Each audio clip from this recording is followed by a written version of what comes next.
चलो हुई क्या? हाँ चालू हुई, चला इनका तो है चालू कर। हाँ चलो होगा वहाँ।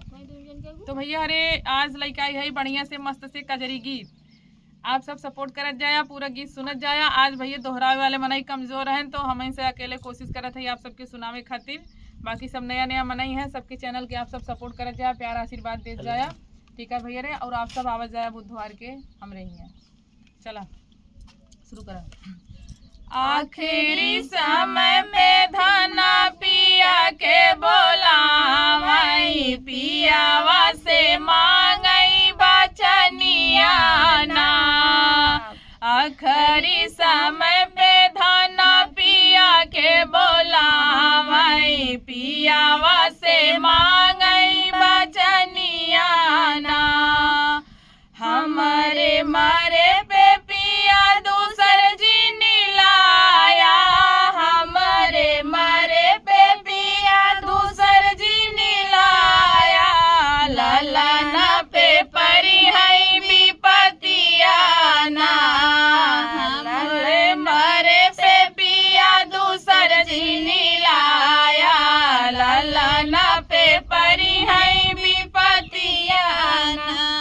हमरो कहना पियाए कहू न मानई, हमारो कहना पियाए कहू न मानई। कइले है दूसर बियाहवा ना, अरे कइले है दूसर बियाहवा ना।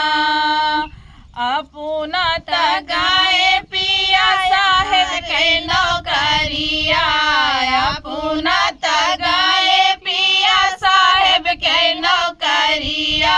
ललना के भेजई स्कूलवा ना, ललना के भेजई स्कूलवा ना। पढ़ी लिखी ललना जब घरवा के लवटे, पढ़े लिखी ललना जब घरवा के लवटे। हेरई लागे अपन महतरिया ना, अरे हेरई लागे अपन महतरिया ना। दरिया के मारे लाल खनावा न मांगई, दरिया के मारे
तोहराता बेटा स्वामी कलमिया चोरावाई, तोहराता बेटा स्वामी कलमिया चोरावाई, मोरा लगे आवई ओ रहनवाना रे, मोरे लगे आवई ओ रहनवाना, तोहराता पापिन हम काटब गरदनवा, तोहराता पापिन हम काटब गरदनवा, चाहे हम होई जेल फसियाना रे, चाहे हम होई जेल फसियाना।